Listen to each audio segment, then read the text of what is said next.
before there were pyramids rising against the desert sky, before there were pharaohs crowned with gold, before history itself learned to write its own name, there was a river, a single ribbon of water cutting through one of the harshest landscapes on Earth. A river that flowed not just with water, but with life, memory, and destiny. This is the story of how the Nile River gave birth to ancient Egypt, one of the world's first great civilizations, more than 5,000 years ago. To understand Egypt, you must first understand the land. And to understand the land, you must follow the Nile. Thousands of years ago, northeastern Africa looked very different than it does today. The Sahara Desert, now an endless ocean of sand, was once green, alive with grasslands, rivers, and animals. Rain fell regularly. Humans hunted, gathered, and roamed freely across the land. But the climate began to change. Slowly, relentlessly, the rains disappeared. The green lands dried. The rivers vanished. And the Sahara transformed into the largest hot desert on Earth. As the land turned hostile, people faced a simple choice: adapt or die. And so they moved. They moved toward the only dependable source of life left, a river that never failed. The Nile. Stretching over 4,000 miles, the Nile is the longest river in the world. It flows northward, a rare direction, from the heart of Africa to the Mediterranean Sea. But its true power was not its length. It was its rhythm. Every year, like clockwork, the Nile flooded. Fed by heavy rains far to the south, the river spilled over its banks, covering the surrounding land in dark, fertile silt. When the waters receded, they left behind soil so rich it could grow crops with astonishing abundance. In a land surrounded by death, the Nile delivered life, year after year, generation after generation. To the ancient people who settled along its banks, this was nothing short of a miracle. They called their land Kemet, the Black Land, named after the dark soil left behind by the floods. Beyond it lay Desert, the Red Land, the deadly desert that promised only thirst, heat, and oblivion. Egypt was not a kingdom surrounded by borders. It was a narrow strip of life surrounded by nothingness. This isolation would protect it and shape it. As families settled along the Nile, something extraordinary began to happen. For the first time in human history, people no longer lived only from day to day. The Nile's predictability allowed them to plan. They planted crops knowing water would come. They stored grain for the future. They built permanent homes instead of temporary shelters. Villages formed. Villages grew into towns. Towns began to trade, cooperate, and compete. And slowly, silently, civilization was born. The earliest Egyptians farmed wheat and barley. They domesticated animals, cattle, sheep, goats. They learned to fish the river and hunt birds along its marshes. But survival was only the beginning. With food security came time. Time to think, to invent, to believe. They developed tools from stone and copper. They built boats to navigate the river. They created calendars to predict the floods. They watched the stars. They told stories.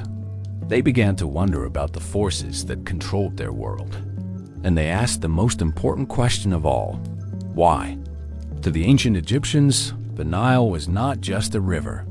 It was a god. They believed it was the divine gift of Hapi, the god of flooding and fertility. When the river rose too little, famine followed. When it rose too much, homes were destroyed. Balance was everything. This idea of balance, Mat, would become the foundation of Egyptian thought. Order over chaos. Harmony over destruction. Stability over disorder.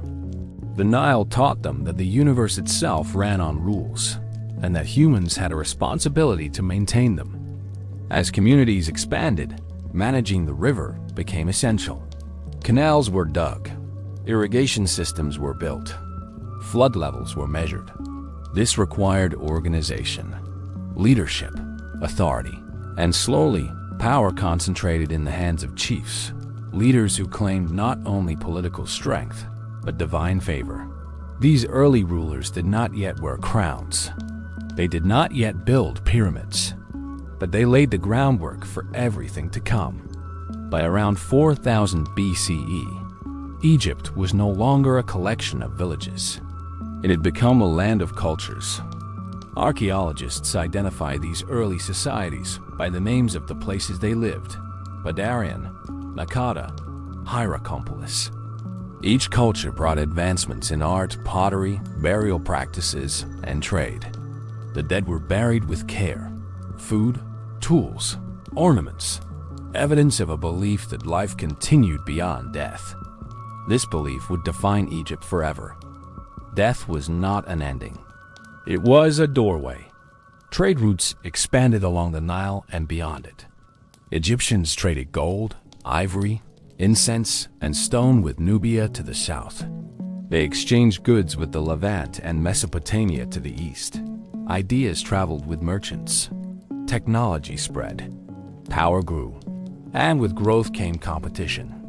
Upper Egypt, the long, narrow stretch of land along the southern Nile, and Lower Egypt, the fertile delta near the Mediterranean, became distinct regions, each with its own customs, symbols, and rulers. Two lands, one river, rising tension. By around 3200 BCE, Egypt stood at a crossroads. Its people had mastered agriculture. They had developed religion, art, and social hierarchy. They had the tools of civilization. What they lacked was unity. That unity would come through conquest, through kingship, and through a figure whose name echoes across history. But before the first pharaoh could rise, before Egypt could become a kingdom, the Nile had one final lesson to teach: that from order comes power. For centuries, the Nile had shaped the land. Now, it would shape a nation. By the late 4th millennium BCE, Egypt was no longer a quiet river civilization. It was a land divided. To the south stretched Upper Egypt, long, narrow, rugged, and powerful. To the north spread Lower Egypt, wide, fertile, and rich, where the Nile fanned into the Mediterranean. They shared a river. They shared gods, but they did not share a king. Each land had its own ruler. Each wore a different crown, and each believed the gods favored them alone. Conflict was inevitable. Archaeological evidence shows growing competition along the Nile. Settlements expanded. Weapons improved. Royal symbols appeared in art: clubs, falcons, crowns. Power was no longer local. It was national. Somewhere in Upper Egypt, a ruler emerged whose ambition matched the scale of the river itself. His name was Narmer. Narmer was not the first king of Egypt, but he would become the most important. He understood a truth no ruler before him had fully grasped. Egypt could not survive divided. The Nile flowed as one. The land must do the same. Through warfare, diplomacy, and religious authority, Narmer marched north, village by village, city by city. Upper Egypt's forces overwhelmed the delta, and around 3100 BCE, history changed forever. Egypt was united. Two lands became one kingdom. Narmer symbolized this union by wearing both crowns, the white crown of Upper Egypt and the red crown of Lower Egypt, fused into a single emblem of power. He ruled not just as a king, but as a divine intermediary between gods and humans. The age of the pharaoh had begun. To rule such a vast land, Narmer and his successors needed more than armies. They needed control. They needed order. They needed memory. And so, one of humanity's greatest inventions emerged along the Nile: writing. Early Egyptians developed a system of symbols to record goods, taxes, rituals, and royal decrees. These symbols evolved into hieroglyphs, sacred signs carved into stone and painted onto walls. Writing transformed Egypt.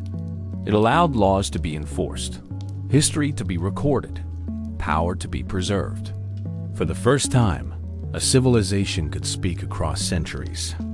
With unification came a new capital, Memphis, strategically located between Upper and Lower Egypt. From here, the pharaoh ruled over the two lands. A complex government emerged. Officials collected taxes and grain. Scribes recorded every detail. Artisans served the state. Priests maintained cosmic order. Egypt became a machine, precise, efficient, and deeply religious. At the center stood the pharaoh. The pharaoh was not merely a ruler. He was divine, the living embodiment of Horus, the falcon god of kingship. After death, he would become Osiris, lord of the underworld. This belief shaped everything. To obey the pharaoh was to obey the gods. To rebel was to invite chaos. Math, balance, and order flowed from the throne. As dynasties rose, monumental architecture appeared. Royal tombs grew larger. Mud brick mastabas replaced simple graves. Stone was quarried and shaped with precision. These were not monuments to death. They were machines of eternity, designed to preserve the soul forever. Because in Egypt, death was not feared. It was prepared for. Daily life along the Nile flourished. Farmers worked fields dictated by the flood calendar. Craftsmen created jewelry, statues, and tools. Merchants traveled the river's length, binding Egypt together through trade. The Nile was Egypt's highway, its bloodstream, its soul. Every flood reaffirmed divine favor.